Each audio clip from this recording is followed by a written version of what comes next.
Yo nunca creí en esas historias del charro negro. Siempre pensé que eran cuentos viejos que la gente repetía para justificar desgracias que no sabían explicar. Pero si hoy estoy contando esto es porque necesito sacar de mi pecho algo que me está pudriendo por dentro. Porque durante años fui admirado como un empresario exitoso en Querétaro, y nadie imaginaba lo que realmente sostenía mi fortuna. Ni siquiera mi esposa sabía que todo lo que teníamos estaba manchado desde el principio. Yo no nací rico. Vengo de una familia trabajadora. Mi padre fue albañil y mi madre vendía comida desde casa. Y crecí con la obsesión de no volver a pasar vergüenzas por falta de dinero. Así que cuando fundé mi constructora juré que jamás volvería a sentirme pequeño frente a nadie. Y durante un tiempo lo logré. Levanté fraccionamientos, naves industriales y plazas comerciales que llevaban mi firma. Me entrevistaban en revistas locales y me invitaban a dar charlas sobre liderazgo, hasta que la ambición me hizo crecer más rápido de lo que debía. Tenía 39 años cuando el mercado comenzó a desplomarse y mis proyectos quedaron a medias.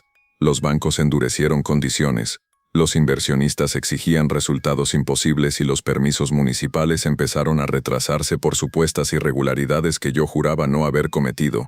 Pero cada documento rechazado era una puñalada más a mis finanzas, y en cuestión de meses pasé de ser ejemplo de éxito a convertirme en el empresario al que todos evitaban. Mis empleados empezaron a renunciar porque no podía pagarles a tiempo. Algunos proveedores me amenazaban por teléfono y otros me mandaban fotografías de mis hijos saliendo del colegio como una advertencia silenciosa de que el dinero no era un juego. Yo fingía serenidad frente a mi familia, pero por dentro me estaba quebrando, no dormía. Apenas comía y pasaba las noches revisando números que no cuadraban, buscando una salida que no existía. La noche en que todo cambió estaba solo en mi oficina. La mayoría de los escritorios ya estaban vacíos porque había despedido a casi todo el personal. Las maquetas de los edificios inconclusos acumulaban polvo y el silencio era tan pesado que me zumbaban los oídos. Tenía una botella de whisky barata sobre el escritorio y el celular lleno de mensajes, exigiendo pagos inmediatos. Algunos de personas que no se conforman con embargos cuando alguien les debe, y en medio de esa desesperación empecé a hablar solo, a reclamarle al techo, al destino, a Dios o a quien fuera que estuviera escuchando. Dije que daría cualquier cosa por revertir la situación, que entregaría mi alma si era necesario con tal de no ver a mis hijos avergonzados por mi fracaso. Lo dije con rabia, casi escupiendo las palabras, sin imaginar que alguien realmente me estaba escuchando. Salí de la oficina pasada la medianoche porque sentía que las paredes me aplastaban. Manejé sin rumbo fijo hasta un terreno abandonado en las afueras de la ciudad que años atrás había comprado para un desarrollo que nunca se concretó. La carretera estaba cubierta por una neblina espesa que apenas dejaba ver a unos metros y el aire tenía un frío extraño, más intenso de lo normal. Me bajé del coche para despejar la cabeza y fue entonces cuando escuché el sonido de cascos golpeando el asfalto. Un ritmo lento y firme que no podía confundirse con nada. Al principio pensé que era producto del alcohol y el estrés, pero el sonido se acercaba con una claridad imposible de ignorar, y sentí como la piel se me erizaba mientras el corazón me golpeaba el pecho con fuerza. Lo vi emerger de la neblina montado en un caballo negro enorme, tan oscuro que parecía absorber la poca luz que había. Vestía un traje de charro impecable, bordado con hilos que brillaban sutilmente, y llevaba un sombrero ancho que proyectaba sombras sobre su rostro. Aunque sus ojos se distinguían perfectamente, eran rojos, profundos, fijos en mí como si me conociera desde siempre. Quise retroceder, pero mis piernas no respondían. Era como si el suelo me sujetara. Él no habló de inmediato, solo me observó con una calma que me hizo sentir desnudo, vulnerable, como si pudiera leer cada pensamiento que pasaba por mi mente. Y cuando finalmente habló pronunció mi nombre completo con una voz grave que no parecía salir de su boca sino resonar dentro de mi cabeza. Me preguntó si estaba dispuesto a pagar el precio por el éxito que tanto deseaba, si soportaría la carga de una prosperidad que no sería limpia ni ligera, y yo, en lugar de cuestionar lo imposible de la escena, asentí casi por instinto, porque en ese momento mi desesperación era más grande que mi miedo. Le dije que aceptaba cualquier condición, que no me importaba el costo mientras pudiera salvar mi empresa y mi apellido. Entonces él sonrió de una manera que todavía me hiela la sangre al recordarla, y me explicó que me devolvería el poder, que los contratos fluirían, que los permisos se aprobarían sin obstáculos, y que mis competidores caerían por su propio peso, pero a cambio debía firmar, el último día de cada mes antes de la medianoche, uno de mis contratos utilizando una tinta especial que él mismo me entregaría, una tinta que jamás debía usar para otra cosa, y cuyo frasco no debía perder ni destruir.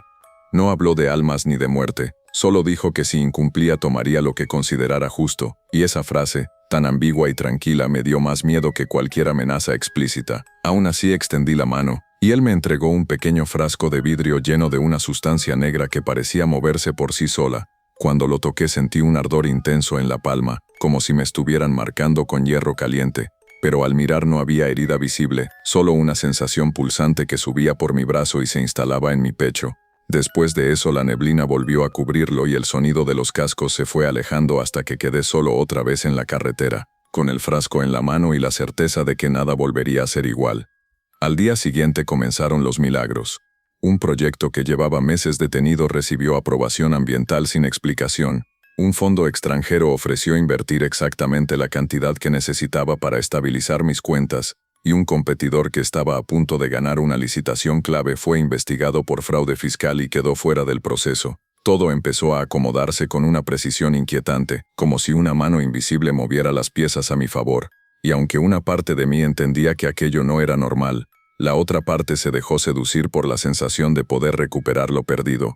Así que cuando llegó el último día del mes y el reloj se acercaba a la medianoche, supe que era momento de cumplir mi parte. Me quedé solo en la oficina. Saqué el contrato más importante que había firmado ese mes, uno que implicaba desalojar a varias familias para construir un complejo de lujo. Destapé el frasco y el olor metálico me golpeó la nariz. Era un olor espeso, demasiado parecido al de la sangre fresca.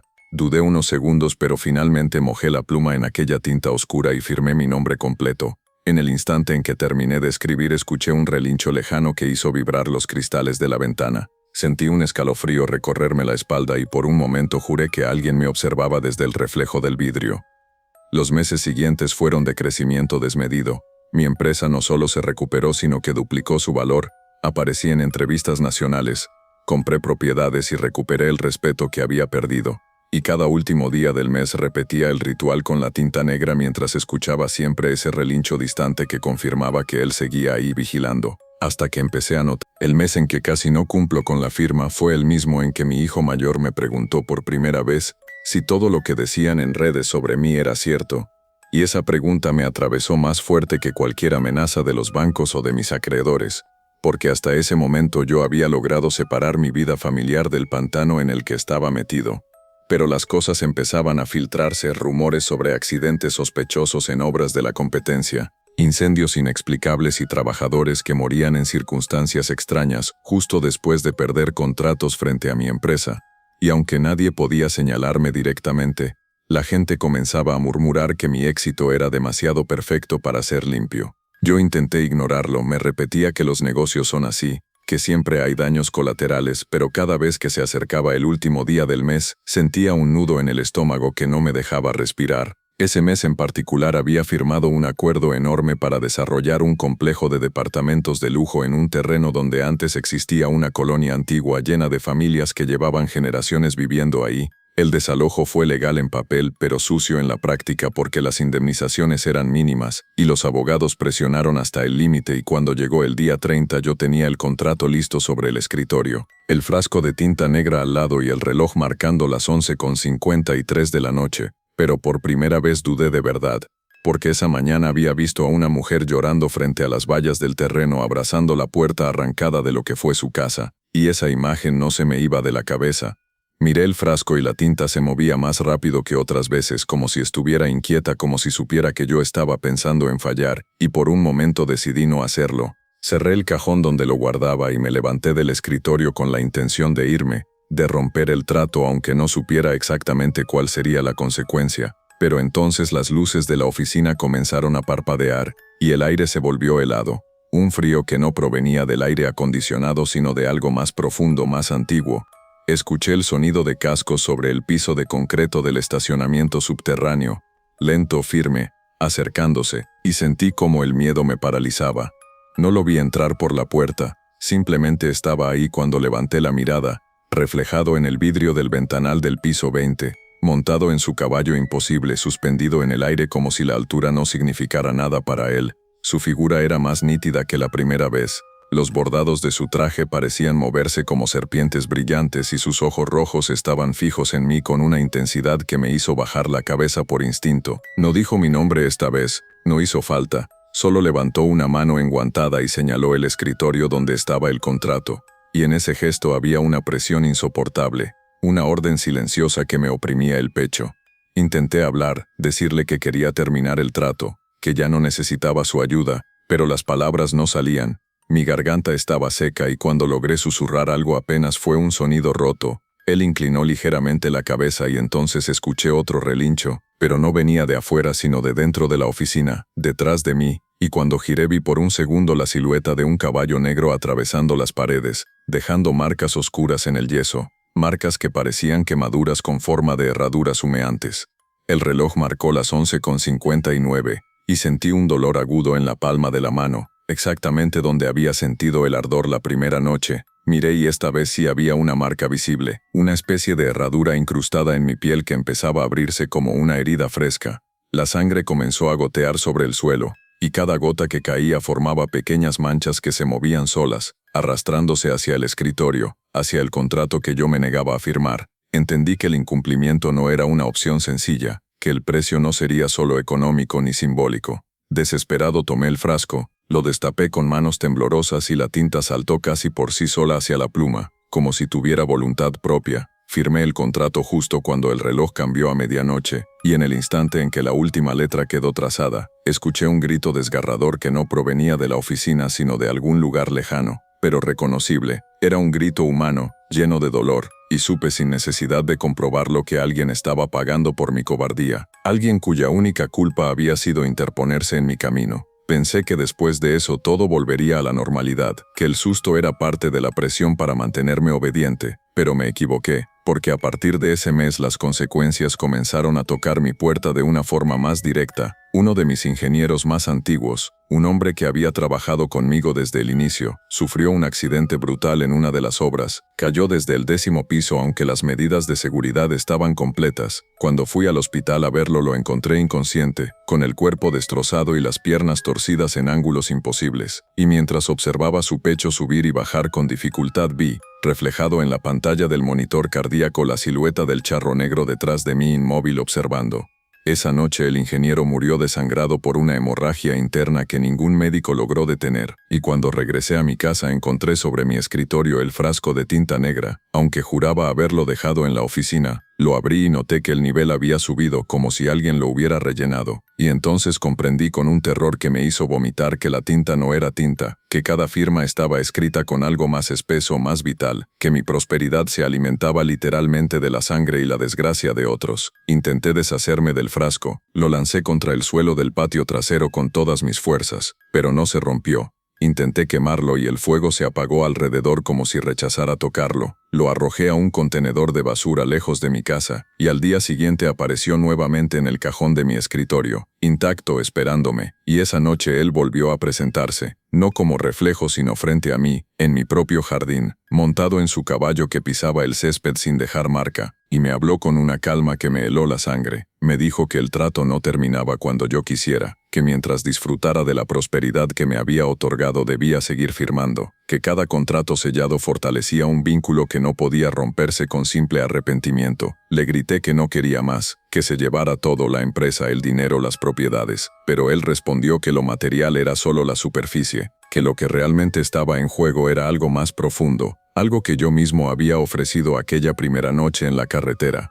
El mes siguiente decidí no firmar. Estaba dispuesto a asumir cualquier consecuencia con tal de terminar con esa pesadilla. Guardé el frasco en una caja fuerte y me fui a casa antes de la medianoche, abrazando a mis hijos como si fuera la última vez. El reloj marcó las 12 y durante unos segundos no ocurrió nada. Pensé que quizá había exagerado, que todo había sido una cadena de coincidencias alimentadas por mi culpa, pero entonces escuché el sonido de cascos sobre el techo de mi casa, un trote pesado que hacía crujir las vigas. Mis hijos comenzaron a gritar desde sus habitaciones y el olor metálico inundó el aire. Corrí escaleras arriba y encontré la puerta del cuarto de mi hijo menor abierta. Las paredes estaban marcadas con huellas negras en forma de herradura y la ventana rota dejaba entrar una neblina espesa que cubría todo. Mi hijo no estaba, solo quedaba su cama manchada con algo oscuro que todavía estaba tibio al tocarlo. Mi esposa lloraba histérica en el pasillo mientras el sonido de los cascos se alejaba hacia la oscuridad de la noche, y en ese momento entendí que el charro negro no necesitaba llevarse mi alma de inmediato, podía arrancarme pedazos poco a poco hasta dejarme vacío.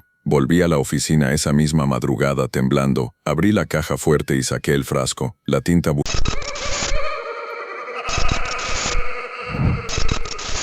Si alguien me hubiera dicho hace 5 años que terminaría sirviendo tacos con carne que no provenía de ningún rastro autorizado, le habría partido la cara por insinuarlo. Porque yo siempre fui un hombre trabajador, orgulloso de mi negocio familiar en Guadalajara, un pequeño local heredado de mi padre donde aprendí desde niño a sazonar la carne y a tratar a los clientes por su nombre. Pero el orgullo no paga deudas y la tradición no salva un negocio cuando las cadenas grandes llegan con precios imposibles de competir. Y así fue como mi taquería, que durante décadas había sido punto de reunión del barrio, empezó a quedarse vacía mientras yo veía cómo los números se hundían y las cuentas por pagar se acumulaban como platos sucios que nadie quería lavar. Me llamo Julián Ortega, tengo 42 años, y durante la mayor parte de mi vida creí que el esfuerzo honesto era suficiente. Pero cuando las ventas cayeron casi un 70% y tuve que despedir a mis 2 únicos empleados, entendí que el mundo moderno no tiene piedad con los pequeños negocios. Mi esposa comenzó a trabajar horas extra para cubrir gastos y mis hijos dejaron de pedirme cosas porque sabían que no podía comprarlas. Y esa vergüenza fue peor que cualquier amenaza de embargo, porque yo me había prometido que ellos nunca sentirían la carencia que yo sentí de niño. Intenté todo lo que estaba en mis manos, cambié el menú, invertí lo poco que me quedaba en publicidad digital, ofrecí promociones ridículas que apenas dejaban margen de ganancia. Pero nada funcionaba. Los clientes preferían los locales nuevos con luces brillantes y menús en pantallas táctiles, mientras mi pequeño negocio olía a pasado, a nostalgia que ya no generaba dinero, y cada noche cerraba más temprano porque no tenía sentido mantener las luces encendidas para un salón vacío, hasta que llegó la noche en que toqué fondo, una madrugada lluviosa en la que me quedé solo limpiando la plancha aunque apenas había cocinado. Estaba agotado, con las manos impregnadas de grasa y la cabeza llena de números que no cuadraban, cuando empecé a hablar en voz alta, a maldecir mi suerte, a decir que daría lo que fuera porque el negocio volviera a llenarse, que no me importaba cómo, que si existía algo o alguien que pudiera ayudarme yo aceptaría el trato. Lo dije sin pensar demasiado, como un desahogo más, pero el silencio que siguió fue distinto, pesado, como si el aire se hubiera vuelto más denso de repente. La campanilla de la puerta sonó aunque yo estaba seguro de haber cerrado con llave, y cuando levanté la mirada lo vi sentado en una de las mesas del fondo, un hombre vestido de charro negro impecable, con un traje bordado que parecía absorber la luz amarillenta del local.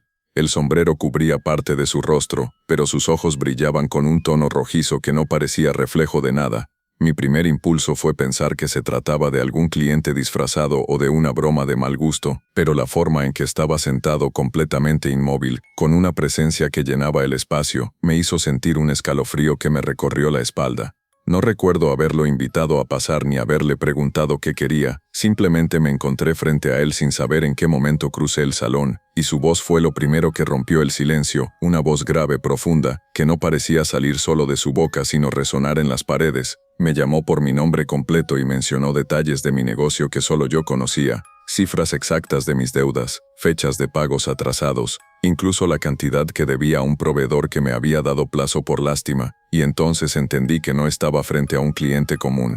Me dijo que había escuchado mi petición y que podía convertir mi pequeña taquería en una cadena reconocida en todo el país, que los clientes harían fila hasta la esquina, que críticos gastronómicos hablarían de mi sazón como si fuera un secreto ancestral, pero que a cambio debía entregarle la primera porción de carne de cada nuevo local que abriera. No especificó más, solo repitió que esa porción le pertenecía a él y que debía separarla antes de vender cualquier taco. La idea me pareció absurda, casi ridícula, pero la forma en que lo dijo con esa calma que no admitía discusión, me hizo tragar saliva. Intenté bromear, decirle que si quería comer gratis no había problema, pero él negó lentamente con la cabeza y señaló la cocina.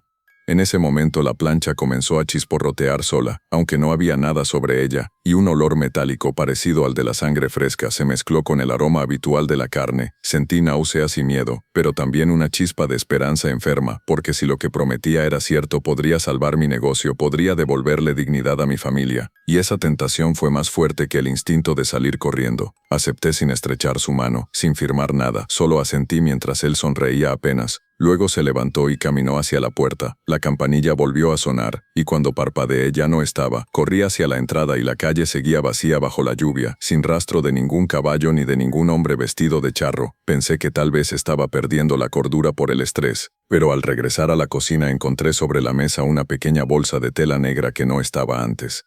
Dentro había un cuchillo de hoja brillante y un trozo de carne oscura que parecía latir suavemente entre mis manos. La solté de inmediato y retrocedí, pero el cuchillo llamó mi atención. Tenía grabado un diseño de herradura en el mango, y aunque me avergüenza admitirlo, sentí que ese objeto tenía el peso de una oportunidad. Decidí guardarlo y convencerme de que todo había sido una alucinación, pero a la mañana siguiente algo cambió. Los primeros clientes comenzaron a llegar antes de que abriera oficialmente, y para el mediodía la fila salía hasta la esquina. Gente que jamás había visto en mi vida aseguraba haber escuchado maravillas de mi carne. Ese día vendí más que en toda la semana anterior, y al cerrar sentí una mezcla de euforia y miedo, porque sabía que no era normal que el éxito apareciera de la nada, sin campañas, sin promociones, sin explicación lógica. Durante las semanas siguientes el flujo de clientes no disminuyó, al contrario aumentó. Influencers locales empezaron a grabar videos en mi local diciendo que el sabor era único, adictivo, que tenía algo especial imposible de describir, y yo fingía sorpresa mientras por dentro recordaba la promesa hecha aquella noche. Cuando decidí abrir un segundo local en otra colonia, la noche anterior a la inauguración saqué la bolsa negra y el cuchillo. El trozo de carne que había encontrado aquella madrugada ya no estaba. En su lugar había uno nuevo, fresco, oscuro, como si alguien lo hubiera reemplazado. Recordé entonces la condición. Debía separar la primera porción antes de vender cualquier taco, y aunque me temblaban las manos, cumplí. Corté un pedazo y lo coloqué en un recipiente aparte. No sabía qué debía hacer después. Pero cuando cerré el local esa noche el recipiente estaba vacío, y en el suelo de la cocina había pequeñas huellas negras con forma de herradura.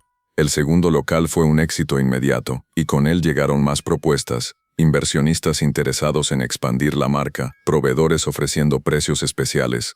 Todo se alineaba de manera casi sobrenatural, pero también comenzaron a ocurrir cosas extrañas. Un competidor cercano sufrió un incendio que consumió su cocina en cuestión de minutos. Otro restaurante que había abierto a pocas cuadras cerró después de que varios clientes denunciaran intoxicaciones graves, y aunque oficialmente eran coincidencias, yo no podía evitar sentir que mi crecimiento estaba relacionado con esas desgracias. La primera vez que escuché el relincho dentro de una de mis sucursales fue justo antes de la medianoche, cuando ya había separado la porción correcta. Después de ver esa grabación me quedé paralizado frente a la pantalla durante varios minutos, repitiendo el fragmento una y otra vez como si al observarlo suficientes veces fuera a encontrar una explicación lógica, un error de iluminación, un reflejo extraño, cualquier cosa que me permitiera convencerme de que no había nadie detrás de mí. Pero la figura estaba ahí con una claridad imposible de negar, alta, inmóvil, vestida de negro absoluto, y esos ojos rojizos que parecían encenderse justo cuando yo levantaba el cuchillo para separar la primera porción de carne. Y lo peor no era su presencia sino la forma en que inclinaba ligeramente la cabeza, como si estuviera evaluándome, como si yo fuera parte del espectáculo. Esa noche no dormí, me quedé en la oficina revisando también las cámaras de las otras sucursales, y en todas ocurría lo mismo. En el momento exacto del corte inicial aparecía la sombra del caballo proyectada en la pared o una silueta negra apenas perceptible detrás de mí, siempre durante un segundo, siempre suficiente para recordarme que el trato no era una imaginación nacida del estrés, sino un compromiso real que se renovaba cada vez que el filo del cuchillo tocaba la carne. Intenté ignorarlo porque el dinero seguía llegando en cantidades que jamás había visto. Inversionistas querían franquiciar la marca en otros estados. Periodistas gastronómicos me buscaban para entrevistas y yo sonreía frente a las cámaras hablando de tradición y esfuerzo, mientras por dentro sentía que cada palabra era una mentira sostenida por algo oscuro. Pero la situación empezó a torcerse cuando uno de mis empleados del segundo local desapareció sin dejar rastro. Se llamaba Martín. Tenía apenas 26 años y era el más curioso de todos. Siempre hacía preguntas, siempre quería saber de dónde venían ciertos insumos. Una noche me llamó para decirme que había encontrado algo extraño en el congelador. Su voz sonaba nerviosa. Me dijo que la carne de la primera porción no era igual a la que llegaba de los proveedores, que tenía una textura distinta, más densa, como si estuviera recién cortada, y antes de que pudiera preguntarle más la llamada se cortó. Intenté devolverla pero el teléfono ya estaba apagado. Al día siguiente Martín no se presentó a trabajar y nadie supo decirme dónde estaba. Su familia aseguró que no había regresado a casa. La policía levantó un reporte pero no encontró pistas. Y yo, aunque fingía preocupación, sentía en el fondo un frío reconocimiento, porque esa misma madrugada, cuando fui a revisar la cocina del segundo local, encontré sobre la mesa de acero un trozo de carne más grande de lo habitual, aún tibio, y al lado el cuchillo con la empuñadura marcada por la herradura. El suelo estaba húmedo con pequeñas manchas oscuras que no quise analizar demasiado. Quise detener todo en ese momento, cerrar los restaurantes, cancelar las franquicias, pero era demasiado tarde. Había firmado contratos millonarios y había personas poderosas involucradas. Además, el miedo a las consecuencias del incumplimiento era más fuerte que mi culpa, así que continué separando la primera porción en cada nueva apertura, aunque ahora lo hacía con una sensación nauseabunda, como si supiera que cada corte era una sentencia para alguien. La confirmación llegó una semana después, cuando una noticia local informó sobre el hallazgo de restos humanos en un terreno baldío a las afueras de la ciudad. El cuerpo estaba mutilado con precisión quirúrgica y las autoridades hablaban de un posible ajuste de cuentas. Pero cuando mostraron una imagen borrosa de la ropa encontrada junto a los restos, reconocí la chamarra de Martín y sentí que el estómago se me retorcía hasta hacerme caer de rodillas en la oficina, porque en ese instante entendí con claridad brutal que la carne que yo separaba no provenía de ningún proveedor, sino de aquellos que por curiosidad o ambición se acercaban demasiado a la verdad.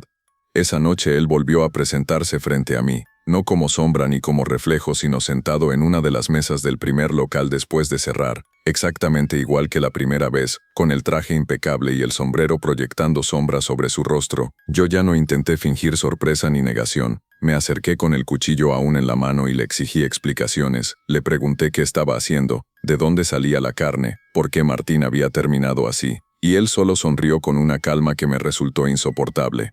Me dijo que yo había aceptado entregarle la primera porción de cada nuevo local, que nunca especificó de dónde debía provenir esa carne porque eso no era asunto mío, que mi única responsabilidad era separar el pedazo correspondiente y permitir que el trato siguiera su curso. Intenté decir que eso no era lo que había entendido, que jamás imaginé algo así, pero él respondió que la desesperación suele nublar la comprensión y que los acuerdos se sostienen en las palabras exactas, no en las suposiciones. Sentí rabia, miedo y una culpa tan pesada que apenas podía respirar. Le dije que no abriría más locales, que prefería perderlo todo antes que seguir alimentando aquello, y entonces su expresión cambió apenas. Una sombra más profunda cruzó su rostro y el ambiente se volvió gélido. Me recordó que el trato no se limitaba a nuevas aperturas, que mientras mi cadena siguiera creciendo debía cumplir, y que el crecimiento no solo se medía en sucursales sino en ambición, en expansión, en cada contrato firmado para llevar mi marca a otro lugar. Decidí desafiarlo. Anuncié públicamente que cancelaría futuras franquicias y que me enfocaría solo en los locales existentes. Durante unos días no ocurrió nada extraño, y pensé que tal vez estaba recuperando el control, pero la tranquilidad se rompió cuando mi hijo menor comenzó a comportarse de forma extraña. Se despertaba en la madrugada diciendo que escuchaba caballos en la azotea, que un hombre vestido de negro lo miraba desde la ventana de su habitación. Al principio creí que eran pesadillas infantiles, hasta que una noche yo mismo escuché el sonido de cascos sobre las tejas. Subí corriendo y encontré la ventana abierta, la cortina moviéndose con un viento que no se sentía en ninguna otra parte de la casa. Y en el vidrio, reflejada con nitidez, estaba la silueta del charro negro montado en su caballo, observando hacia el interior, hacia la cama de mi hijo. Giré de inmediato, pero no había nadie en el techo, solo el eco lejano de un relincho que se perdía en la oscuridad. Al día siguiente comprendí el mensaje. No se trataba solo de empleados curiosos o competidores desafortunados. Ahora la advertencia apuntaba directamente a mi familia. Y el miedo que sentí fue diferente, más profundo, más visceral, porque podía soportar mi propia condena pero no la de mis hijos. Así que esa misma noche regresé al primer local después de cerrar. Llevé conmigo todos los documentos de expansión que había cancelado y los coloqué sobre la mesa donde él solía aparecer. Tomé el cuchillo y sin dudar corté la palma de mi mano, dejando que la sangre cayera sobre los papeles. Le dije en voz alta que si necesitaba una porción que la tomara de mí, que no tocara a nadie más, que no volviera a acercarse a mi familia, y entonces el aire se volvió pesado y el olor metálico llenó el salón. Él apareció frente a mí con una presencia más intensa que nunca. Bajó la mirada hacia mi mano ensangrentada y luego hacia los documentos, y por primera vez vi algo parecido a satisfacción en su rostro. Se acercó lentamente, tomó el cuchillo de mis dedos y lo deslizó sobre mi antebrazo con una precisión fría. El dolor fue agudo pero soportable. La sangre comenzó a brotar con fuerza y él dejó que cayera dentro de un recipiente invisible que sostenía en la otra mano. Cuando consideró suficiente se detuvo y presionó la herida con la palma enguantada. El sangrado cesó de inmediato dejando una cicatriz con forma de herradura marcada en mi piel. Me dijo que aceptaba mi nueva oferta, que a partir de ahora la primera porción sería siempre mía, que mientras yo siguiera alimentándolo personalmente mi familia estaría a salvo, y desapareció con el sonido de los cascos resonando en el piso del local. Desde entonces mis restaurantes siguen llenos y la cadena continúa creciendo porque aunque cancelé algunas franquicias, el nombre ya es demasiado grande para detenerlo. Pero cada semana, antes de abrir el primer local, cierro la cocina y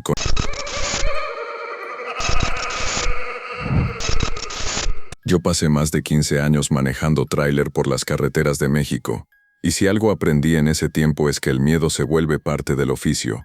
Uno se acostumbra a manejar de noche, a cruzar tramos donde no hay señal, a ver retenes falsos que aparecen de la nada y a escuchar historias de compañeros que desaparecen sin dejar rastro. Pero lo que nunca imaginé es que el verdadero peligro no vendría de los asaltantes ni de los cárteles, sino de algo mucho más antiguo que esas carreteras. Algo que me estaba esperando desde el momento en que, desesperado, dije que daría lo que fuera por no volver a tener miedo. Me llamo Ricardo Mejía, tengo 44 años, y durante mucho tiempo me sentí orgulloso de mi trabajo, porque aunque no era fácil me permitía llevar comida a mi casa y pagar la escuela de mis hijas. El problema es que las rutas que me asignaban se volvieron cada vez más peligrosas. Tramos en Tamaulipas, Veracruz y el norte de Puebla donde los asaltos eran casi diarios. Varios compañeros fueron interceptados, golpeados, algunos desaparecieron, y las empresas solo nos decían que tuviéramos cuidado, como si el cuidado fuera suficiente cuando te cierran el paso con camionetas armadas. Yo mismo fui asaltado 2 veces. La primera me quitaron la mercancía y me dejaron tirado en una zanja con la cara hinchada de golpes. La segunda me encañonaron durante más de 1 hora mientras decidían si valía la pena matarme o no. Regresé a casa con la ropa ensangrentada y la dignidad hecha pedazos. Y esa noche vi el miedo en los ojos de mi esposa cuando me dijo que buscara otro trabajo. Pero ¿qué otra cosa sabía hacer yo, que desde los 20 años solo conocía el volante y el rugido del motor en la madrugada? Las deudas empezaron a acumularse porque la empresa me descontaba parte de la mercancía robada, como si fuera mi culpa no poder enfrentar a hombres armados. Y yo me sentía atrapado, obligado a seguir recorriendo rutas que parecían diseñadas para convertirnos en carne de cañón. Cada vez que arrancaba el tráiler sentía un nudo en el estómago, una sensación constante de que en cualquier curva podía aparecer mi final. Y fue en uno de esos viajes atravesando un tramo solitario en la frontera entre San Luis Potosí y Zacatecas, cuando mi desesperación alcanzó el límite. Eran casi las 2 de la madrugada. La carretera estaba envuelta en una neblina espesa y no había más luces que las de mi propio vehículo. La radio había perdido señal y el silencio era tan absoluto que podía escuchar mi propia respiración. Entonces, sin darme cuenta, empecé a hablar solo, a maldecir en voz alta, a decir que estaba harto de vivir con miedo, que daría lo que fuera por poder cruzar cualquier carretera sin que nadie pudiera detenerme, que quería ser intocable, invisible para los delincuentes, protegido por algo más fuerte que sus armas. Lo dije golpeando el volante con rabia, con impotencia, sin pensar que alguien pudiera estar escuchando en medio de esa nada. Fue entonces cuando vi, en el espejo retrovisor, una luz que no era de ningún vehículo común. No parpadeaba ni se movía como los faros normales. Era una silueta oscura avanzando a gran velocidad detrás de mí, y aunque aceleré, aquella figura mantenía la distancia exacta, como si jugara conmigo. Sentí un escalofrío recorrerme la espalda cuando distinguí claramente la forma de un jinete montado en un caballo negro que parecía no tocar el asfalto. Sus patas no levantaban polvo ni producían chispas, simplemente se deslizaban con una elegancia antinatural. Pensé que estaba alucinando por el cansancio, pero cuando miré hacia el costado lo vi claramente, corriendo paralelo al tráiler, un hombre vestido de charro negro, con un traje bordado que reflejaba la poca luz como si estuviera hecho de sombras líquidas. Su sombrero ocultaba parte de su rostro, pero sus ojos brillaban con un rojo intenso que atravesó la ventana y se clavó en los míos. Sentí que el aire dentro de la cabina se volvía más frío y más pesado, como si el oxígeno se hubiera reducido de repente. No sé cómo ocurrió exactamente, pero en cuestión de segundos ya no estaba conduciendo. El tráiler seguía avanzando solo por la carretera recta mientras yo me encontraba de pie frente a él, en medio de la neblina sin recordar haber frenado ni haber abierto la puerta. El caballo respiraba con fuerza, expulsando vapor por las fosas nasales, y el hombre me observaba con una calma que no era humana. Me llamó por mi nombre completo, mencionó las fechas de los asaltos que había sufrido, las rutas que me aterraban, incluso el monto exacto que debía al banco por la hipoteca atrasada. Me dijo que había escuchado mi deseo, que podía concederme algo que ningún transportista tenía, protección absoluta en la carretera, que ningún asaltante se atrevería a acercarse a mi tráiler, que podría cruzar retenes falsos, zonas controladas por criminales y caminos abandonados sin que nadie me detuviera, que mi camión sería como un espectro al que todos temerían, pero que a cambio debía aceptar una condición sencilla. Cada vez que cruzara una ruta peligrosa debía permitirle escoltarme, no debía mirar atrás más de 3 veces durante el trayecto, y jamás, bajo ninguna circunstancia debía detener el vehículo si escuchaba gritos pidiendo ayuda en medio del camino. La última parte me heló la sangre, porque en la carretera es común encontrar personas suplicando auxilio, accidentes, vehículos varados, y aunque muchas veces son trampas, otras son reales. Le pregunté qué pasaría si me detenía, y él respondió que entonces el trato se rompería, y yo ocuparía el lugar de aquello que quedara atrás. No entendí del todo esa frase, pero el miedo a seguir siendo una presa fácil pesaba más que cualquier duda moral, así que acepté. No hubo firma ni sangre, solo mi palabra dicha en voz alta mientras la neblina nos envolvía. En el instante en que asentí, sentí un golpe de viento que me empujó hacia atrás, y de pronto estaba nuevamente dentro de la cabina del tráiler, las manos aferradas al volante, el motor rugiendo con normalidad. Miré el espejo retrovisor y ahí estaba él, a una distancia constante, cabalgando sin esfuerzo detrás de mí. No sentí terror en ese momento, sentí algo peor, una sensación de alivio oscuro, como si por fin alguien poderoso estuviera de mi lado. La primera prueba llegó esa misma madrugada. Unos kilómetros más adelante vi luces bloqueando la carretera, camionetas atravesadas y hombres armados que hacían señas para que me detuviera. El pánico intentó apoderarse de mí, pero recordé el trato y seguí avanzando sin reducir la velocidad. Los hombres levantaron las armas, algunos dispararon, escuché los impactos contra la carrocería, pero el tráiler no se detuvo. No sentí que las balas penetraran, era como si algo invisible nos cubriera, y en el espejo vi al charro negro avanzar más rápido. Su caballo atravesó a uno de los hombres como si fuera humo, y los demás retrocedieron con expresiones de terror que jamás olvidaré. Crucé el retén sin que nadie pudiera tocarme, y cuando miré hacia atrás por segunda vez vi a los hombres tirados en el asfalto, retorciéndose, como si algo los hubiera arrollado sin dejar huella visible. Quise frenar, ayudar, pero recordé la condición, no debía detenerme por nada, así que apreté los dientes y seguí adelante mientras el jinete mantenía su distancia exacta detrás de mí. Los días siguientes confirmaron que el trato era real, ningún asalto volvió a ocurrir, los retenes se abrían antes de que llegara, los delincuentes parecían huir al escuchar el motor de mi camión. La empresa empezó a asignarme las rutas más peligrosas porque sabían que conmigo la mercancía llegaba intacta. Me convertí en el conductor más eficiente de la flota y el dinero comenzó a fluir nuevamente. Pagué deudas, arreglé mi casa y vi a la mujer al borde de la carretera agitando los brazos con desesperación, el cabello cubriéndole el rostro y la ropa manchada como si hubiera salido arrastrándose de un accidente. Y por un segundo olvidé por completo el trato. Olvidé al jinete, olvidé el miedo que me había llevado a aceptar aquella protección, porque lo único que veía era a alguien que necesitaba ayuda en medio de la nada. Mis manos aflojaron el volante y el pie derecho comenzó a presionar el freno casi por instinto. Pero entonces escuché el relincho detrás de mí, un sonido tan fuerte que hizo vibrar los espejos laterales, y cuando miré el retrovisor los ojos rojos del charro negro ardían con una intensidad distinta. No era advertencia, era expectativa. Recordé la condición, jamás debía detener el vehículo si escuchaba gritos pidiendo ayuda, y ese detalle me atravesó como un cuchillo porque implicaba que aquello no era una sugerencia sino una línea que no debía cruzar. El tráiler comenzó a disminuir la velocidad, y sentí que el aire dentro de la cabina se volvía más pesado, más denso, como si cada segundo de duda tuviera peso físico. La mujer seguía gritando, ahora golpeando el cofre de su propio auto, y cuando estuve a punto de detenerme por completo vi algo que me heló la sangre. Su sombra no coincidía con su cuerpo, se proyectaba hacia el lado contrario de donde estaban mis luces, y por un instante esa sombra se alargó hasta tomar forma de patas y crines. Apreté el acelerador con fuerza, el motor rugió, y el tráiler avanzó directo hacia ella. Cerré los ojos un segundo esperando el impacto, pero no sentí golpe alguno. Cuando volví a mirar por el espejo no había mujer ni auto, solo la carretera vacía y el jinete cabalgando detrás de mí con una quietud que parecía satisfacción. Esa noche no dije nada al llegar a casa, pero no pude dormir. Cada vez que cerraba los ojos veía esa sombra distorsionada y escuchaba el eco de los gritos mezclándose con el relincho.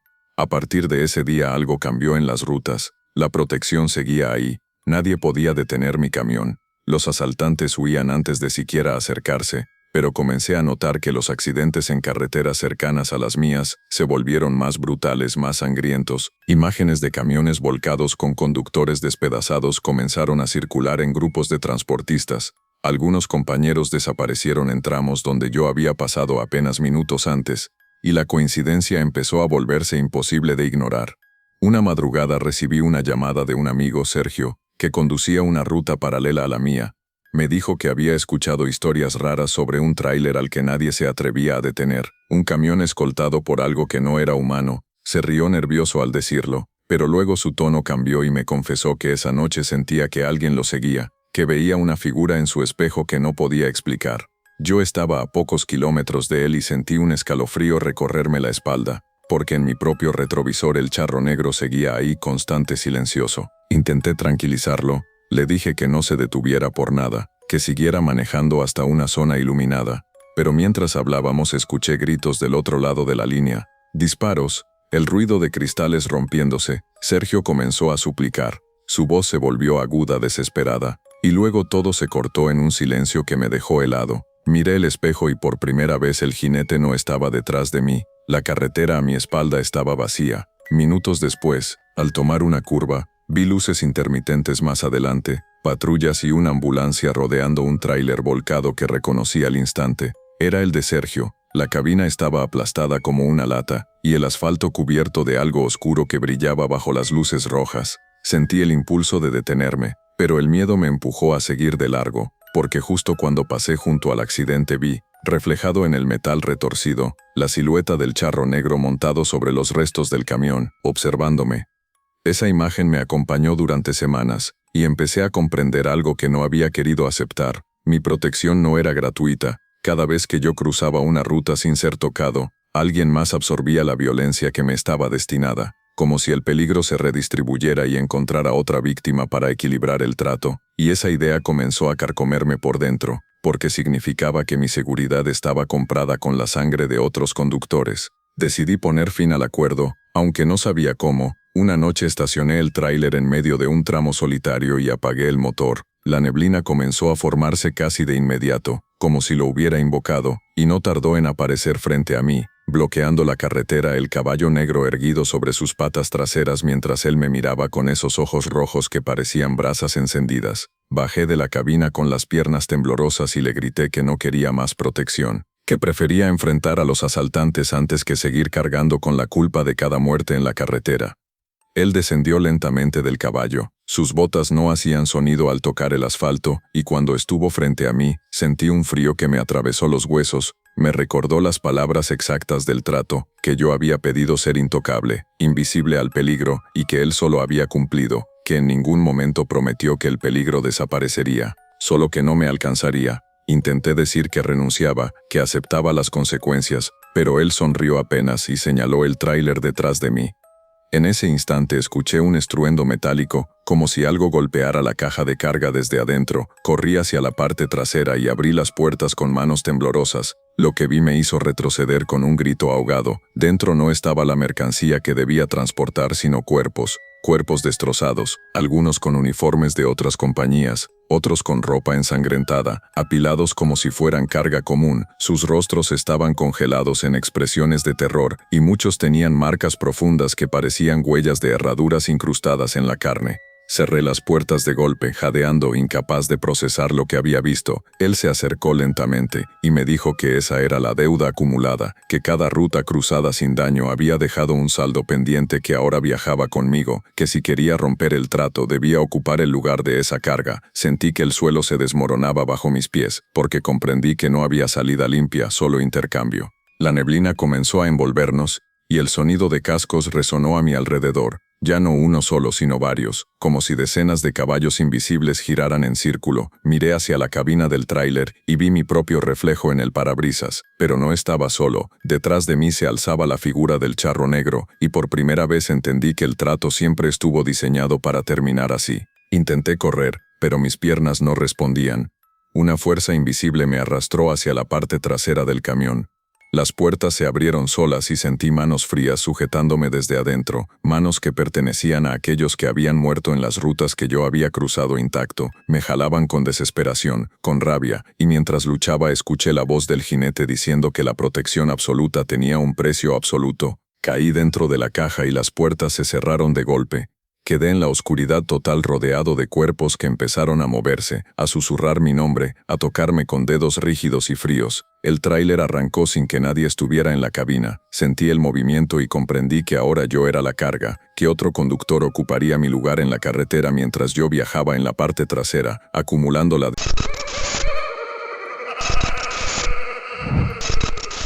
Durante años fui el tipo de mujer que decía que el destino no existe, que todo se construye con disciplina, visión y estrategia, y si alguien me hubiera hablado del charro negro en medio de una junta directiva probablemente me habría reído en su cara, porque yo no creía en leyendas ni en supersticiones, creía en números, en estadísticas, en proyecciones de mercado, pero todo eso se derrumbó el año en que estuve a punto de perder la empresa agrícola que me tomó más de una década levantar.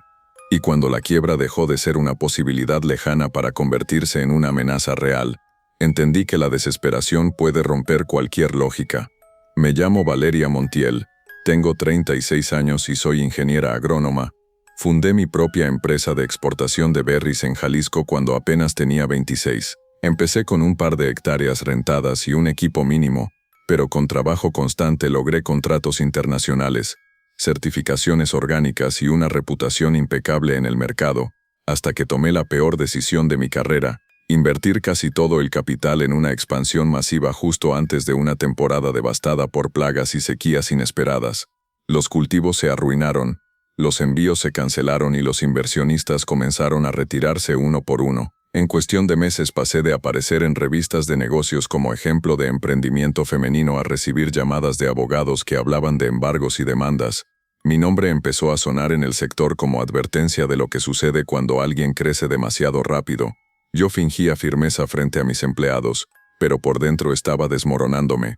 No solo por el dinero sino por el orgullo, porque había prometido que mi empresa sería un modelo de éxito sustentable, y ahora estaba a punto de convertirse en un caso de fracaso estrepitoso. Las noches se volvieron insoportables, revisaba balances hasta la madrugada, calculaba escenarios imposibles, buscaba créditos que nadie quería otorgarme, y cada vez que caminaba por los invernaderos vacíos sentía que el silencio me aplastaba como si la tierra misma me reprochara mi ambición. Fue en una de esas noches, recorriendo sola los cultivos bajo un cielo sin luna, cuando dije en voz alta algo que jamás debí pronunciar. Dije que daría cualquier cosa por recuperar la prosperidad, que necesitaba un golpe de suerte, una ventaja, lo que fuera, incluso si no era limpio. El viento se detuvo de repente como si el campo hubiera contenido la respiración, y en medio de la oscuridad escuché el sonido inconfundible de cascos sobre la tierra seca. Al principio pensé que algún vecino había entrado con un caballo, pero cuando la figura emergió entre las filas de plantas muertas entendí que no era nadie de este mundo. El caballo era negro, demasiado negro, y el hombre que lo montaba vestía un traje de charro impecable que contrastaba con la miseria de mis cultivos. Su presencia era tan intensa que el aire parecía vibrar a su alrededor. No me moví, no corrí. Algo en su mirada me mantenía fija en el lugar. Sus ojos tenían un brillo rojizo que no reflejaba ninguna luz visible. Y cuando habló pronunció mi nombre completo con una seguridad que me heló la sangre. Mencionó cifras exactas de mis pérdidas, fechas de vencimiento de deudas y nombres de inversionistas que ya habían decidido abandonarme. No había duda de que sabía exactamente quién era yo y qué estaba viviendo. Me dijo que podía devolverme todo lo que estaba a punto de perder, que mis cultivos prosperarían incluso en condiciones adversas, que los contratos internacionales volverían multiplicados, y que mi empresa no solo sobreviviría sino que dominaría el mercado, pero a cambio debía aceptar un acuerdo simple: cada temporada debía entregarle la primera cosecha completa de una de mis hectáreas, sin comercializarla, sin cuestionar su destino, solo dejarla lista en el campo la noche que él indicara. No habló de sangre ni de almas, Habló de equilibrio, de intercambio, de prosperidad sostenida por sacrificios que yo no debía intentar comprender. Quise preguntarle qué significaba exactamente entregar una cosecha completa, qué haría con ella, pero su expresión me hizo entender que las respuestas no eran parte del trato. La alternativa era clara: aceptar o enfrentar la ruina, y en ese momento mi mente calculó riesgos con una frialdad que ahora me avergüenza. Pensé que perder una hectárea por temporada era un costo asumible si el resto prosperaba, así que acepté sin contrato, sin firma, solo mi palabra dicha bajo ese cielo oscuro. Él inclinó levemente la cabeza y el caballo golpeó el suelo con una pata, levantando una pequeña nube de polvo que se disipó en segundos. Cuando volví a enfocar la vista ya no estaban, el campo estaba en silencio otra vez, y yo me convencí de que había sido una alucinación provocada por el estrés. Pero a la mañana siguiente los cambios comenzaron. Una lluvia inesperada cayó sobre mis tierras mientras las fincas vecinas permanecían secas. Las plantas que habían estado marchitas mostraron brotes nuevos y saludables en cuestión de días, y los análisis de laboratorio indicaban una calidad superior a cualquier temporada anterior. Los contratos regresaron. Incluso algunos clientes que me habían dado la espalda volvieron con propuestas más grandes. Los inversionistas reconsideraron y el dinero empezó a fluir de nuevo. Mis empleados celebraban la recuperación como un milagro empresarial, y yo sonreía en las juntas mientras recordaba la figura del jinete entre los surcos, sabiendo que ese milagro tenía fecha de cobro. Cuando llegó el momento de la primera cosecha después del acuerdo, sentí una mezcla de orgullo y temor. Los frutos eran perfectos, grandes, brillantes, listos para exportación, pero recordé mi promesa y ordené que una hectárea completa no fuera tocada por los trabajadores. Les dije que haríamos pruebas de calidad más adelante. Esa noche regresé sola al campo y esperé. El viento volvió a detenerse y el sonido de cascos anunció su llegada. El charro negro apareció al borde de la hectárea intacta, descendió del caballo y caminó entre las plantas con una calma inquietante. No tocaba los frutos, solo los observaba. Luego me miró a mí y asintió ligeramente. El aire se volvió más frío y una neblina comenzó a cubrir el terreno. Sentí un mareo leve y tuve que apoyarme en una estaca para no caer. Cuando la neblina se disipó, él ya no estaba, y la hectárea que había dejado intacta estaba completamente arrasada, no por máquinas ni por animales, sino como si algo hubiera pasado por encima arrancando todo desde la raíz, dejando la tierra oscura y húmeda, casi negra. Al día siguiente mis trabajadores pensaron que se trataba de vandalismo o de una plaga repentina, pero los análisis no encontraron rastro de insectos ni de enfermedad, solo una extraña alteración en el suelo, como si hubiera sido drenado de algo más que nutrientes. Decidí no hacer preguntas y continuar con el negocio, porque el resto de las hectáreas producía el doble que antes y las ganancias compensaban con creces la pérdida acordada. Sin embargo, con cada temporada comenzaron a ocurrir cosas extrañas en fincas vecinas. Productores que competían conmigo reportaban pérdidas inexplicables, cultivos que se pudrían de la noche a la mañana, sistemas de riego que fallaban sin motivo. Algunos incluso hablaban de haber visto una figura montada en un caballo negro recorriendo los límites de sus tierras antes de que sus cosechas se arruinaran. Yo fingía incredulidad en reuniones del sector, pero por dentro sabía que mi prosperidad estaba desplazando la desgracia hacia otros. La situación se volvió más inquietante cuando uno de mis competidores más fuertes sufrió un accidente en su propio campo. Lo encontraron atrapado bajo una maquinaria que, según los reportes, se activó sola en plena madrugada.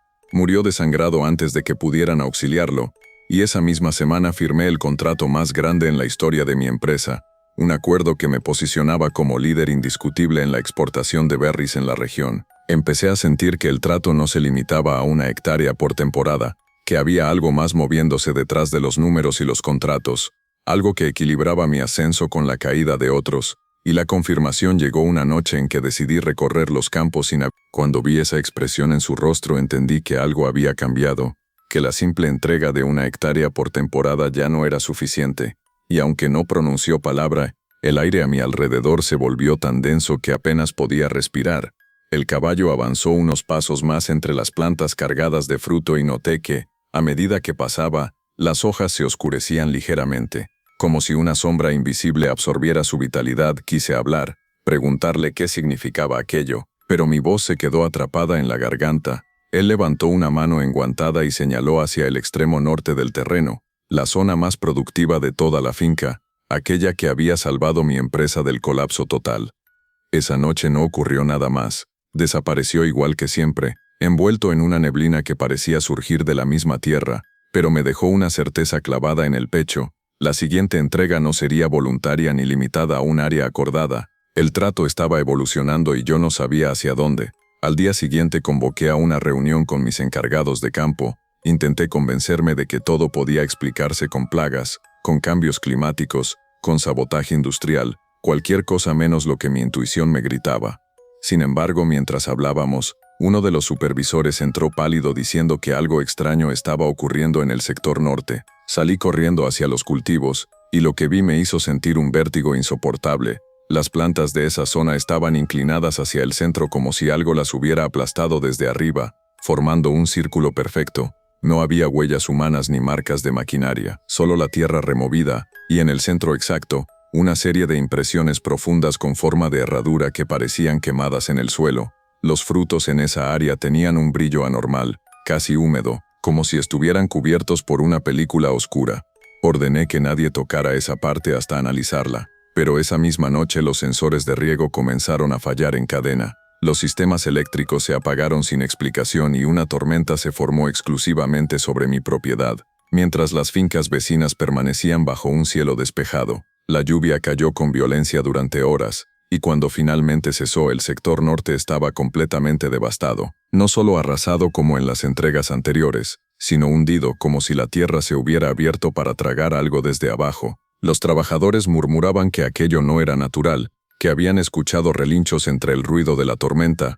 Algunos incluso renunciaron al día siguiente, asustados, y yo intentaba mantener la compostura, pero por dentro el miedo crecía como una infección. Decidí ir esa misma madrugada al campo, sola, sin avisar a nadie.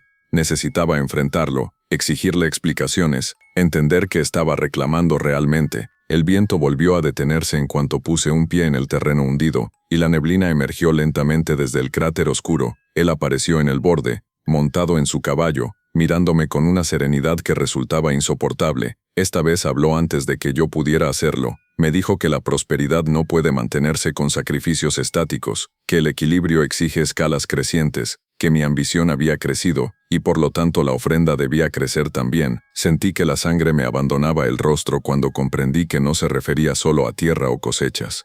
Le dije que ya había cumplido, que cada temporada había entregado lo acordado, que no podía exigir más, pero él respondió que el acuerdo original fue aceptar prosperidad sin límites, y que los límites los había puesto yo por conveniencia. El caballo golpeó el suelo y el cráter comenzó a expandirse lentamente. La tierra se agrietaba formando una especie de espiral que parecía descender hacia algo más profundo, y entonces vi entre las grietas algo que no era raíz ni piedra, eran manos humanas cubiertas de tierra, moviéndose débilmente como si intentaran salir. Retrocedí horrorizada mientras esas manos se multiplicaban. Rostros cubiertos de barro emergían apenas para hundirse de nuevo, y en cada uno creí reconocer facciones conocidas, productores que habían quebrado, trabajadores que habían perdido empleo cuando yo absorbí sus tierras, competidores que murieron en circunstancias extrañas. No estaban vivos ni muertos del todo, eran como sombras atrapadas bajo mi finca, sosteniendo la base de mi prosperidad con sus propios cuerpos. Grité que detuviera aquello, que no quería más, que estaba dispuesta a renunciar a todo, pero él me miró con una frialdad absoluta y dijo que el crecimiento no se desanda sin costo, que si deseaba romper el ciclo debía ocupar un lugar en ese equilibrio. Sentí que el suelo cedía bajo mis pies y caí de rodillas al borde del cráter. Las manos comenzaron a sujetar mis botas, tirando con fuerza sorprendente. Intenté aferrarme a una estaca, pero la tierra se volvía blanda como lodo.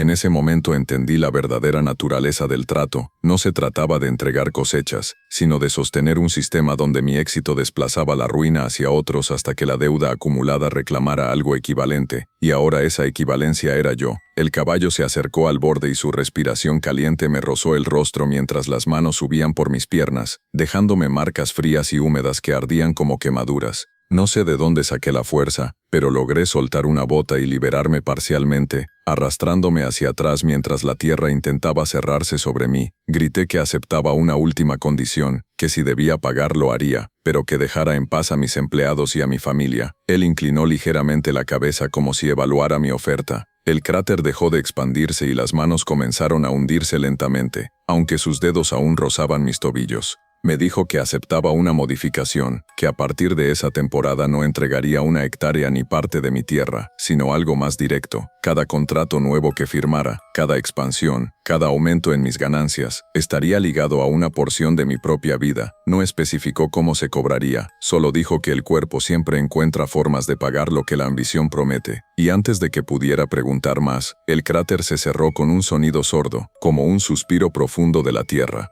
Desperté al amanecer tirada en el campo, cubierta de barro, con marcas oscuras en las piernas que parecían dedos impresos bajo la piel. Regresé a la oficina convencida de que debía frenar el crecimiento, reducir operaciones, mantener la empresa estable sin expandirla más. Pero esa misma semana surgió una oportunidad imposible de rechazar. Un contrato internacional que triplicaría nuestras exportaciones. Y aunque dudé, el miedo a perder lo ganado volvió a imponerse firme. Esa noche sentí el primer cobro, un dolor agudo en el costado que me hizo doblarme sobre el escritorio, como si algo me arrancara aire desde adentro. Los médicos hablaron de un problema renal repentino, nada grave aún, pero extraño en alguien de mi edad. Los meses siguientes cada nuevo contrato vino acompañado de un deterioro físico, cansancio extremo, sangrados inexplicables, mortones que aparecían sin golpe previo. Y en los espejos de la oficina a veces veía detrás de mí la silueta del charro negro observando en silencio. La empresa sigue creciendo, soy líder del mercado, recibo premios y reconocimientos, pero mi cuerpo se debilita con cada firma, las cicatrices bajo mi piel se multiplican. Yo no siempre fui el hombre que ahora evita los espejos y duerme con la luz encendida. Durante años fui un médico respetado en Puebla, director de un hospital privado que llevaba el apellido de mi familia y que se había ganado prestigio por sus equipos modernos y su atención impecable. Yo creía firmemente en la ciencia, en los protocolos, en las estadísticas de supervivencia. Y si alguien me hubiera hablado del charro negro lo habría remitido directo a psiquiatría, pero hay momentos en los que la desesperación hace que incluso los más racionales crucemos líneas que jamás imaginamos tocar. Y el mío llegó cuando el hospital que representaba mi mayor orgullo comenzó a hundirse sin remedio. Me llamo Andrés Salgado, tengo 48 años y dediqué mi vida a la medicina interna. Heredé la administración del hospital tras la muerte de mi padre y durante una década todo marchó bien. Ampliamos instalaciones, incorporamos nuevas especialidades y competíamos con clínicas de mayor tamaño, pero una combinación de malas inversiones, demandas por negligencia que aunque infundadas drenaron recursos, y la apertura de un hospital corporativo en la misma zona nos dejó en números rojos. Los bancos comenzaron a presionar y los proveedores exigían pagos atrasados. El riesgo de cerrar era real, y con ello la posibilidad de dejar a más de 100 empleados sin trabajo. Las noches en el hospital se volvieron más largas que nunca. Recorría los pasillos después de la medianoche cuando el silencio se imponía sobre el murmullo constante del día. Veía las luces de las habitaciones encendidas y me preguntaba cuánto tiempo más podría mantener aquello en pie. Mi esposa intentaba tranquilizarme, pero yo sentía el peso de la responsabilidad aplastándome el pecho, no solo por el dinero sino por el legado, por la idea de que mi apellido quedara asociado al fracaso. Y fue en una de esas madrugadas, mientras revisaba balances en la oficina contigua a la morgue, cuando pronuncié palabras que jamás debí decir. Dije en voz alta que haría lo que fuera por salvar el hospital, que entregaría cualquier cosa con tal de mantenerlo abierto, que no permitiría que todo el esfuerzo de mi padre terminara en ruinas por culpa de una mala racha. Lo dije mirando el reflejo cansado en la ventana oscura, sin imaginar que no estaba solo, porque segundos después el aire se volvió frío, un frío que no correspondía a la temperatura del edificio, y escuché el sonido inconfundible de cascos resonando en el estacionamiento subterráneo. Al principio pensé que era una broma cruel, o el eco de algún ruido externo, pero el sonido se hizo más claro, más cercano, como si un caballo avanzara lentamente entre los autos, y aunque eso era imposible, mi piel reaccionó antes que mi razón. Salí de la oficina y caminé hacia la rampa que conducía al estacionamiento. Cada paso se sentía pesado, como si el suelo se resistiera a que avanzara, y cuando llegué al nivel inferior lo vi, montado en un caballo negro que parecía absorber la luz fluorescente, con un traje de charro impecable que contrastaba con el gris del concreto. No pregunté quién era, no hizo falta. Sus ojos rojizos me atravesaron con una intensidad que me dejó sin aliento. Pronunció mi nombre completo con una voz grave que resonó entre las columnas. Mencionó cifras exactas del déficit del hospital, fechas de vencimiento de créditos, y nombres de pacientes cuyas demandas habían erosionado nuestra reputación. Sabía demasiado, y eso me hizo entender que no estaba frente a una alucinación común. Me dijo que podía devolverle al hospital su prestigio, que los pacientes llegarían en cantidades suficientes para cubrir cualquier deuda, que los tratamientos tendrían resultados casi milagrosos y que mi nombre sería pronunciado con respeto otra vez, pero a cambio debía entregarle un caso especial cada trimestre. No especificó más, solo repitió que sería un paciente elegido por el equilibrio, alguien cuyo destino ya estuviera inclinado hacia la pérdida, y que yo no debía interferir cuando llegara el momento.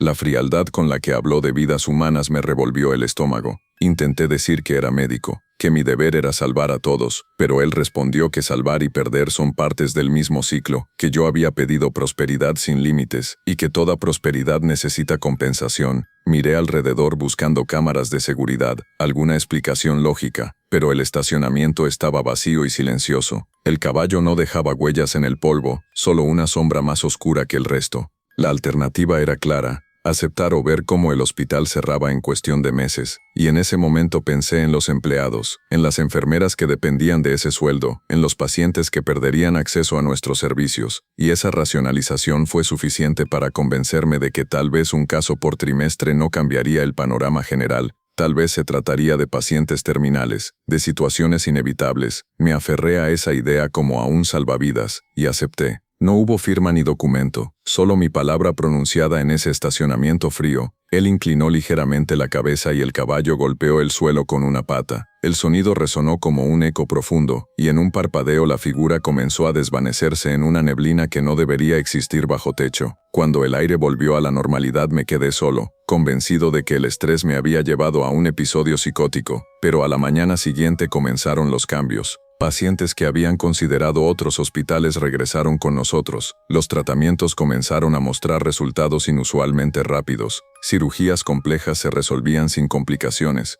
Incluso casos que parecían perdidos mostraban mejorías inesperadas. La reputación del hospital se recuperó en cuestión de semanas y los ingresos comenzaron a estabilizarse. Mis colegas hablaban de buena gestión y suerte, y yo asentía mientras recordaba la promesa hecha en el estacionamiento. El primer trimestre pasó sin que nada extraordinario ocurriera, y comencé a pensar que todo había sido producto de mi mente agotada, hasta que ingresó una paciente llamada Lucía, una mujer de 35 años con una complicación quirúrgica que, aunque delicada, no era necesariamente mortal. Su caso fue asignado a mi equipo y desde el momento en que revisé su expediente sentí una presión extraña en el pecho, como si algo invisible me estuviera observando esa noche, mientras caminaba por el pasillo hacia su habitación. Escuché nuevamente el sonido lejano de cascos. Me detuve frente a la puerta y vi, reflejado en el vidrio, la silueta del charro negro detrás de mí, inmóvil. Su presencia no generaba caos ni ruido, solo una certeza fría, recordándome el acuerdo. Entré a la habitación con las manos ligeramente temblorosas. Lucía sonrió débilmente al verme y me dijo que confiaba en mí, que sabía que haría todo lo posible por salvarla, y esas palabras se clavaron como agujas en mi conciencia. La cirugía estaba programada para la mañana siguiente. Técnicamente era viable. Las probabilidades estaban a nuestro favor, pero esa madrugada no pude dormir. Cada vez que cerraba los ojos veía los ojos rojizos observándome desde la oscuridad, y entendí que el caso La mañana de la cirugía entré al quirófano con una sensación que jamás había experimentado en toda mi carrera. No era miedo al procedimiento, no era duda técnica, era algo más oscuro, como si supiera que, sin importar lo que hiciera con el bisturí, el resultado ya estuviera decidido en otro lugar. Lucía estaba anestesiada. Su rostro tranquilo contrastaba con el torbellino que llevaba en la cabeza. El equipo me miraba esperando instrucciones, y yo respiré hondo intentando convencerme de que todo aquello era una sugestión absurda, que mi obligación era operar con la misma precisión de siempre. Los primeros minutos transcurrieron con normalidad. El sangrado estaba controlado. Los monitores mostraban signos estables, y por un momento creí que el acuerdo no tenía poder dentro de un quirófano iluminado por ciencia y protocolos. Pero entonces ocurrió algo que no encajaba. Una pequeña arteria que debía mantenerse firme comenzó a sangrar de forma inexplicable.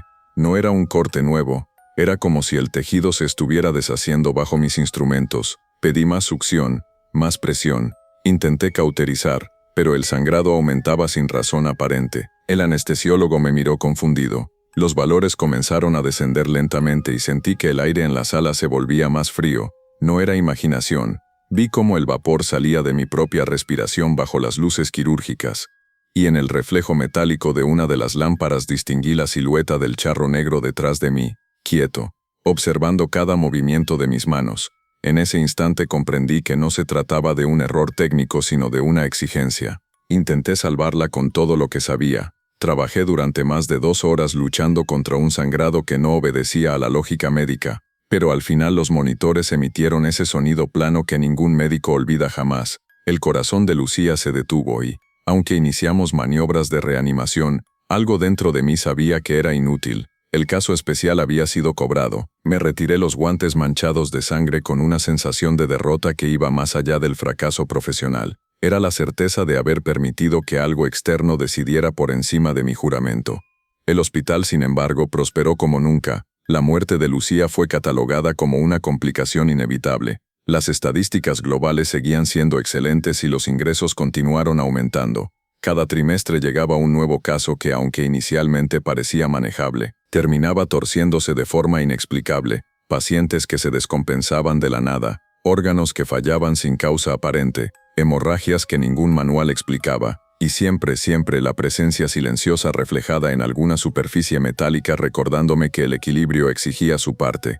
Con el tiempo dejé de intentar luchar en esos casos específicos, me convencí de que eran inevitables, que la medicina no puede salvar a todos, pero esa racionalización comenzó a pudrirme por dentro. Las noches en mi casa se llenaron de insomnio. Escuchaba relinchos lejanos que parecían provenir del estacionamiento del hospital incluso cuando estaba a kilómetros de distancia, y en más de una ocasión desperté con la sensación de que alguien estaba sentado a los pies de mi cama, observándome en silencio. El 4º trimestre después del acuerdo ingresó un paciente distinto, un niño de 9 años con una infección grave pero tratable. Su nombre era Mateo, y tenía los mismos ojos curiosos que mi propio hijo cuando era pequeño. Desde el momento en que revisé su expediente sentí un peso insoportable en el pecho.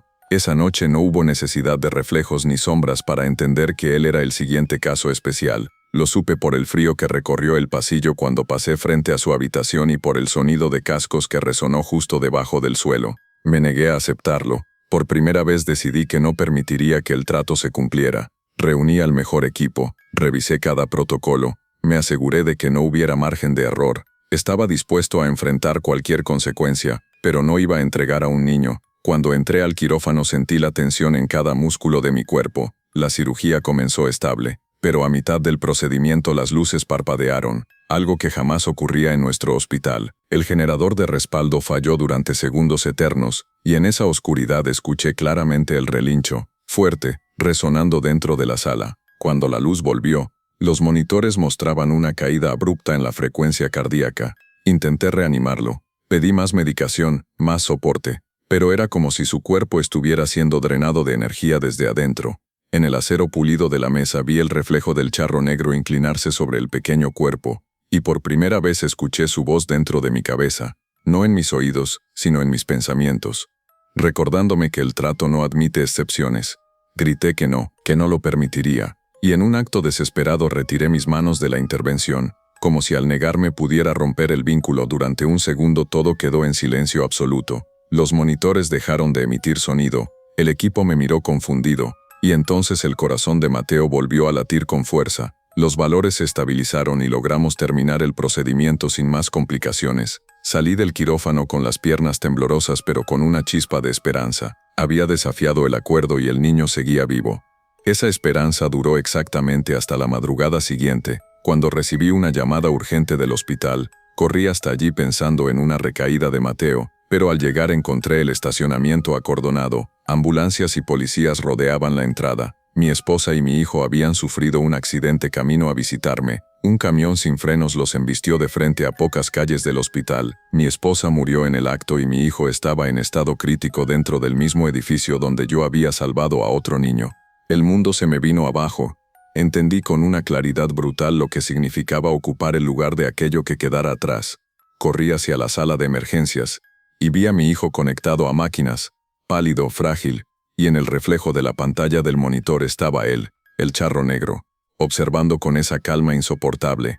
No dijo nada, no hizo falta. El mensaje era claro. El equilibrio no se rompe, solo se redistribuye. Mi hijo murió esa noche pese a todos los esfuerzos, y yo me quedé solo en el pasillo frío del hospital que había intentado salvar, comprendiendo que el acuerdo no solo cobraba vidas, sino que sabía exactamente dónde golpear para que el dolor fuera insoportable. El hospital continuó prosperando, los pacientes seguían llegando, y las estadísticas eran impecables, pero cada éxito sabía a ceniza, cada reconocimiento era una burla cruel. Intenté cerrar el hospital meses después, pero los inversionistas lo impidieron. El negocio era demasiado rentable, y en el fondo sabía que aunque lo cerrara el trato seguiría activo, porque no estaba atado al edificio sino a mí.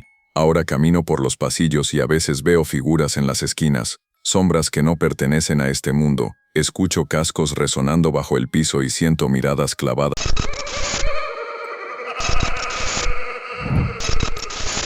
Yo siempre fui de los que pensaban que el dinero fácil solo era cuestión de atreverse, que el que no arriesga no gana y que la suerte favorece a los que se sientan frente a la mesa sin miedo. Durante años viví bajo esa filosofía, moviéndome entre apuestas, inversiones dudosas y negocios que caminaban al borde de lo legal, hasta que el día en que lo perdí todo entendí que la suerte no es algo que se persiga impunemente, sino algo que puede volverse en tu contra si no sabes con quién estás jugando. Me llamo Marcos Delgado, tengo 53 años y durante más de 2 décadas fui dueño de un casino clandestino en la frontera norte, en Tijuana, un lugar que funcionaba en la sombra pero que movía más dinero que varios establecimientos legales juntos. Yo no era un simple operador, era el cerebro detrás del sistema. Sabía leer a la gente, detectar al ambicioso, al desesperado, al que estaba dispuesto a hipotecar su vida por una racha de cartas favorables. Y durante mucho tiempo fui la casa que siempre gana, hasta que la competencia y mis propios excesos comenzaron a pasarme factura. Las nuevas generaciones abrieron lugares más modernos, con contactos más peligrosos que los míos, y poco a poco mis mesas se fueron quedando vacías. Empecé a apostar mi propio dinero para cubrir pérdidas, convencido de que podía revertir cualquier mala racha, pero la fortuna me dio la espalda de una forma humillante. En menos de un año acumulé deudas con personas que no aceptan excusas ni plazos extendidos, hombres que sonríen mientras calculan cuánto vale tu cuerpo si no puedes pagar en efectivo. La noche en que toqué fondo estaba sentado solo frente a la mesa principal de mi propio casino, las luces parpadeaban y el olor a humo viejo impregnaba el aire. Había despedido a casi todos mis empleados y el lugar que antes vibraba con gritos y fichas cayendo ahora parecía un mausoleo del dinero perdido. Sobre la mesa tenía la última cantidad significativa que me quedaba, suficiente para intentar una jugada final o para huir, pero el orgullo pudo más. Lancé los dados con rabia y los vi rodar hasta detenerse en el peor resultado posible. Y fue entonces cuando golpeé la mesa y dije en voz alta que daría cualquier cosa por volver a ser la casa invencible, que estaba dispuesto a pactar con quien fuera para que nadie pudiera ganarme jamás. El silencio que siguió fue tan pesado que incluso el zumbido de las luces se apagó, y en medio de esa oscuridad parcial escuché algo que no tenía sentido en un salón cerrado, el sonido de cascos sobre el piso, un trote lento, firme, acercándose desde el pasillo trasero que conectaba con el callejón. Pensé que era una broma de mal gusto, pero cuando levanté la vista lo vi cruzar la puerta como si no existiera, montado en un caballo negro que no dejaba marcas en el suelo, vestido con un traje de charro oscuro cuyos bordados brillaban como brasas bajo la luz tenue. No me levanté, no corrí, algo en su presencia me dejó clavado a la silla, sus ojos rojos se fijaron en mí con una intensidad que me hizo sentir desnudo, como si supiera cada trampa que había montado, cada jugador que había arruinado, cada deuda que yo mismo había provocado. Y cuando habló pronunció mi nombre completo con una voz que resonó en las paredes vacías del casino, mencionó cifras exactas de lo que debía, nombres de los hombres que esperaban su dinero y fechas límite que yo intentaba no pensar. Me dijo que podía devolverme el dominio absoluto del juego, que ninguna carta se voltearía en mi contra, que ningún dado caería en número desfavorable, que mi casino volvería a llenarse y que yo sería nuevamente el hombre al que nadie se atreve a desafiar. Pero a cambio debía entregarle el alma del jugador más ambicioso cada semana, no el que perdiera más dinero sino el que estuviera dispuesto a apostar más allá de lo razonable, aquel cuya codicia lo cegara por completo. Yo no debía intervenir, solo permitir que jugara hasta el final. Sentí un escalofrío al escuchar la palabra alma, pero al mismo tiempo una parte de mí razonó que en el mundo de las apuestas la gente ya entrega su vida de todas formas, pierden casas, matrimonios, dignidad. ¿Qué diferencia hacía una palabra más en la ecuación? Esa lógica torcida me permitió no cuestionar demasiado. Le pregunté cómo sabría cuál era el jugador indicado. Y él sonrió apenas, diciendo que yo lo reconocería porque brillaría con una intensidad distinta, como una ficha marcada en medio de la mesa. Acepté. No hubo contrato escrito ni sangre derramada, solo mi palabra pronunciada con la convicción de alguien que se siente acorralado. Él inclinó la cabeza levemente y el caballo golpeó el suelo con una pata. El sonido retumbó como un disparo dentro del salón vacío, y en el siguiente parpadeo ya no estaban. Quedé solo con el eco del trote resonando en mis oídos. Al día siguiente el casino comenzó a llenarse de nuevo como en sus mejores tiempos. Jugadores que no veía desde hacía años regresaron. Nuevos rostros aparecieron atraídos por rumores de rachas increíbles. Y tal como había prometido, ninguna jugada se volvió en mi contra. Las cartas parecían obedecerme. Los dados rodaban a mi favor incluso cuando las probabilidades estaban en mi contra. La casa siempre ganaba y yo recuperé en semanas lo que había perdido en meses. Fue la tercera semana cuando lo vi por primera vez. Un hombre joven, traje caro, mirada brillante, apostando cantidades absurdas sin pestañear. Había algo en su expresión, una mezcla de arrogancia y desesperación que resaltaba entre los demás. Cuando tomó las fichas entre sus manos, sentí un frío recorrerme la espalda, y en el reflejo del vidrio detrás de la barra distinguí por un segundo la silueta del charro negro observando. Supe entonces que ese era el jugador que brillaba diferente. Lo dejé jugar, aunque parte de mí quería advertirle que se detuviera, que se fuera con lo que aún tenía, pero recordé el trato, no debía intervenir. Las cartas comenzaron a volverse en su contra de manera brutal.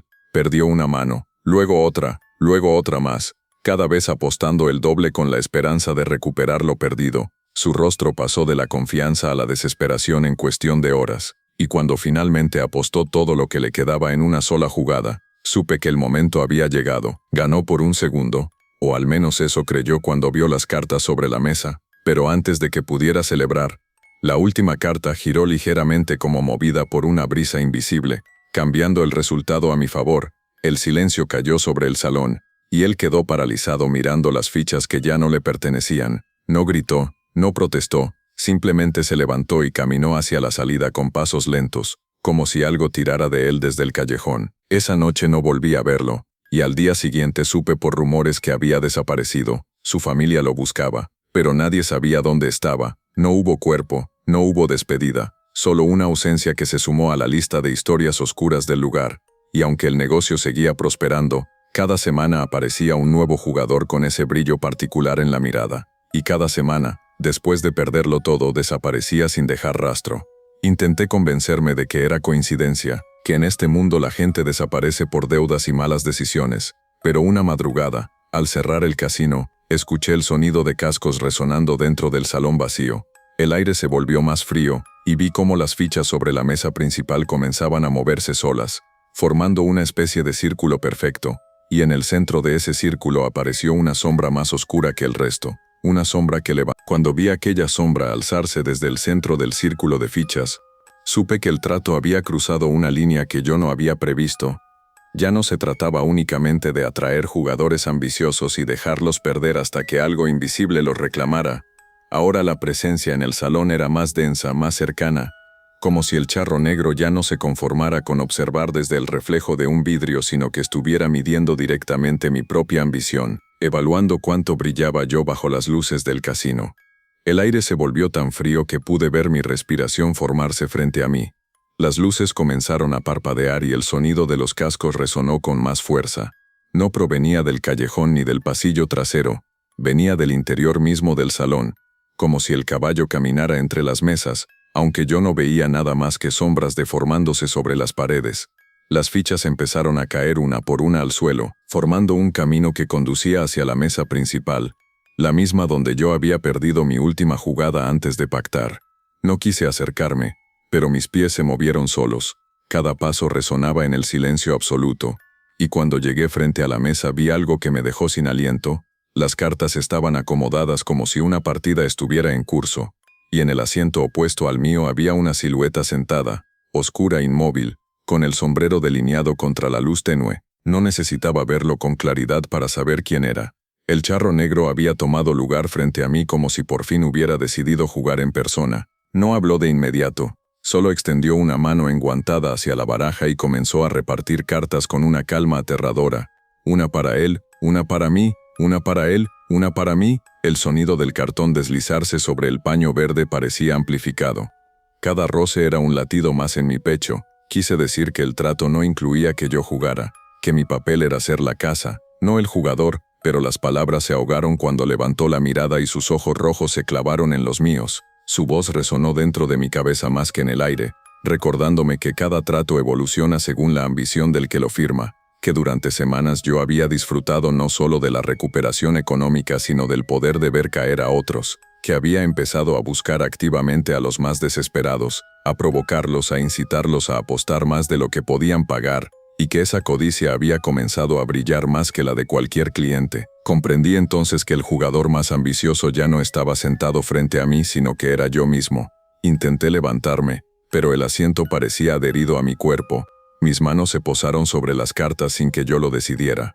Él hizo un gesto leve invitándome a voltear la primera. Cuando la levanté vi una carta negra sin número ni figura, solo un fondo oscuro que parecía moverse ligeramente. Él volteó la suya y era igual. La segunda carta fue un as para mí y un 2 para él, una ventaja mínima que me hizo sentir un atisbo absurdo de esperanza, como si pudiera ganar esa partida y liberarme del acuerdo.